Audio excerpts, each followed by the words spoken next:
That is Coulomb's law in vector form. In third class, I already taught you about it. What is Coulomb's law? I said you can go through there, and if any doubts are there, you can ask me. So Coulomb's law states that the force between the 2 point charges are directly proportional to product of the charges and inversely proportional to square of the distance. So that is what actually the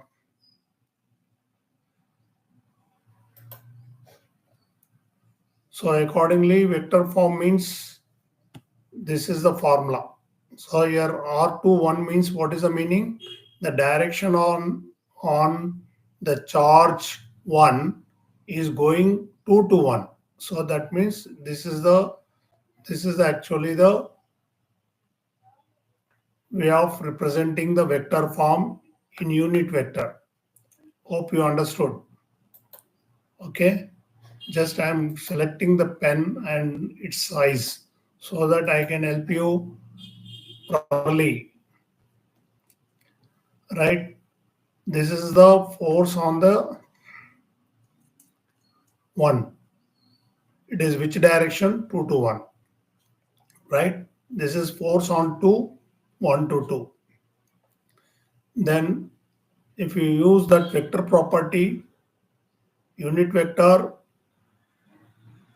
R to 1 is equal to minus R1 2. So that we can say here the forces are equal and opposite. So this is two equal and opposite, two positive charges here two negative charges here, and one positive, one negative charge. So in this case, attraction will take place even though the vectors are opposite direction forces. Even if you take repulsion will take place in opposite direction. Here repulsion will take place in opposite direction. Finally, what you have proved here, F12 equal to minus F21. Okay. Next we are going to see here this.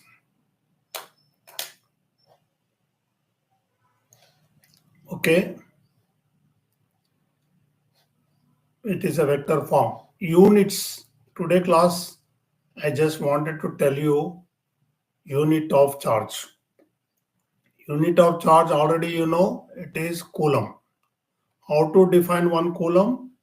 1 coulomb is that charge. Okay, because you know it very clearly. Q1 Q2 equal to 1 coulomb if you take. So what is the force here? 1 into 1 and distance r is equal to 1 meter. Okay, 1. So you'll get F is equal to K. What is K here? K is you have already seen here in the previous class. The K value is 9 into 10 to the power of 9. That is newtons. So that means what?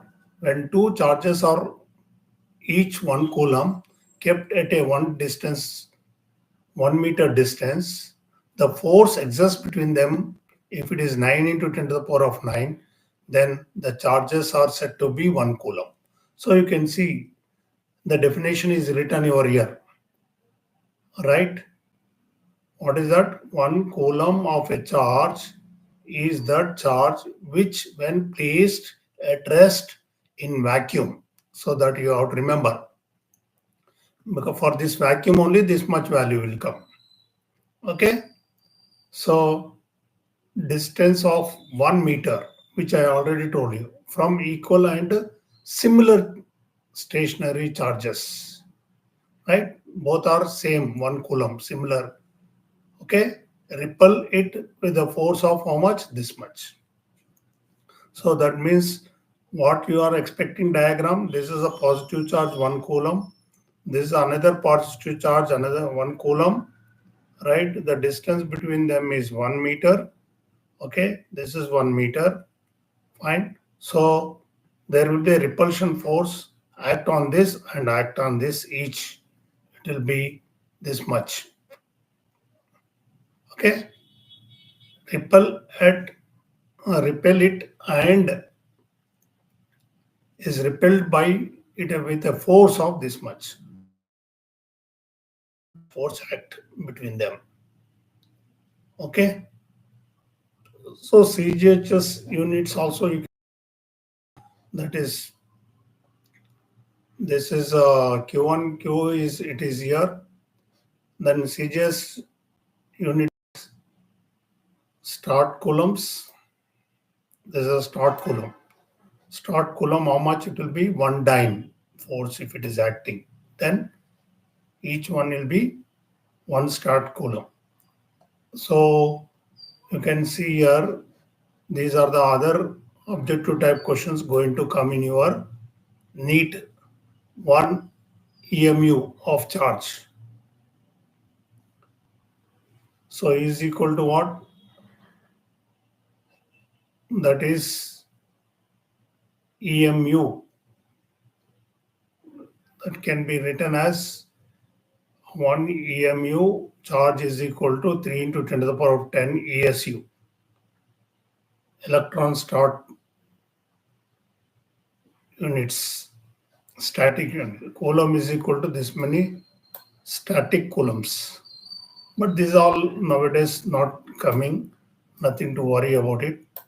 Okay, relative permittivity, which I permittivity of the free medium divided by permittivity of the. So accordingly, the K value will become relative permittivity when you take it opposite side. Force in vacuum divided by force in medium. Next, coming to continuous charge distribution, which I am just, you know that Coulomb's law will be applied only for point charges. When you want to apply for a body which has geometrical size like length or area, okay, or volume, be like this, any cuboid shape, such a shape. If you are if you want to apply this Coulomb's law, or charge can be found out. In this case, what is the charge? This is called line charge. Line charge means it is represented by lambda. Lambda is equal to charge divided by L. And in differential form, dq divided by dl. This is a linear charge density. This is another one is surface charge density is, so q can be written here. dq will become what? dq will become lambda dl. So integrating, you will get q, that is lambda integration of dl. That is what actually the formula. For this, what you will get for this charge, that is that is linear charge density. This is surface charge density is represented by sigma. This is sigma. This is again rho. What is that? Rho. So you can see here, rho will become what? Volume charge density. Sigma is what it is. That is charge divided by total area or dq upon ds, right? dq will become sigma ds. So integrating, you will get q is equal to sigma integration of ds. Area. This is area integration. And volume charge density, if you take it, that will become rho. Rho will become q by v, you can take, or dq by dv, you can take. So volume, so you will get q is equal to rho integration of dv. These are the topics which I am want to cover, and some questions will come. What is the charge on the body if the length is given? So you can charge lambda is given. Lambda is given some charge as 2 coulombs per meter. If you taken one problem like this, lambda is how much it is given per meter. Okay, charge is how much, and then length will be given as 5 meters. Length is given 5 meters. So very simple, you can calculate it. Q is equal to what you will get, lambda into L. Lambda is how much, 2 into 5. So 10 coulombs of the charge. Very similarly, if suppose sigma value is given and then area is given, then you can calculate. Similarly, you can calculate charge of the in terms of volume charge density. So let's suppose you will get problem. In this case, one problem generally going to come, that is on this, right? Which I am going to explain you in next class. Next class is tomorrow. I'm just going to come online, and once again I will help you in next class some problems from NCRT textbook. NCRT textbook. I repeat again, today what I have done, just Coulomb's law I revised, which I taught you in the class number 2. This is class number 3. This is class number 3. So class number 2, which I have uploaded in my second channel, that KVS, the channel name is this channel. You can just subscribe. If you like my teaching, please come online and ask the queries if you are having. In that, I have taught all these things. The charges, the forces are equal and opposite always, which I have already shown many times. This one type of question, one important question comes, show that the force between the two charges are Q1, Q2 kept at a certain distance, always equal and opposite. So this is what actually you have to do for that. Next one is what I taught you, that is coulombs. What is that? SI unit of 1 coulomb. What definition I have given, I explained you over here how to define. If you know the mathematical formula, one can easily define how the force is. If you are taken Q1, Q2, 1 coulomb, if the distance is 1 meter, then force is equal to, this is force, right? The force is equal to how much? K Q1 Q2. Q1 is 1, Q2 is 1, and radius r square. R square is again 1. So this will become K. K value in vacuum is 9 into 10 to the power of 9 Newton.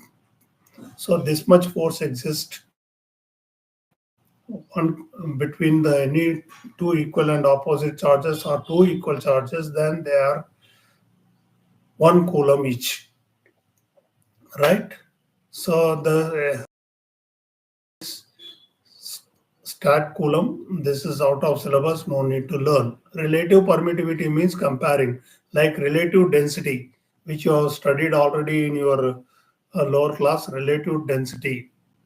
Okay, relative density of the material is density of the medium divided by density of the water. Like that, same way here, relative density of the permittivity of free space divided right, permittivity of the medium free space. When you take in terms of forces, you will get this formula. You can also check it. When you submit it, you will get this. When you divide this force of the two charges kept in vacuum, similar charges are kept in medium. When you divide, you will get one value that we call it as, and dielectric constant no unit. Here also no unit. Okay, permittivity is having unit, but dielectric constant don't have units, right? Doesn't have a unit, then it will be a pure number. So that's why the dielectric constant of water is 81. generally like this. Okay.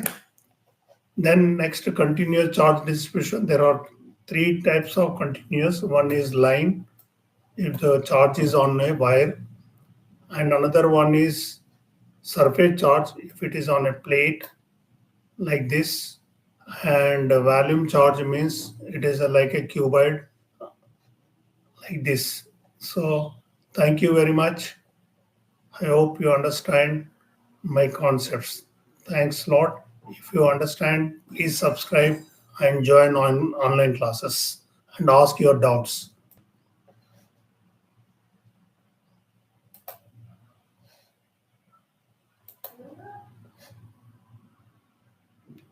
Thank you very much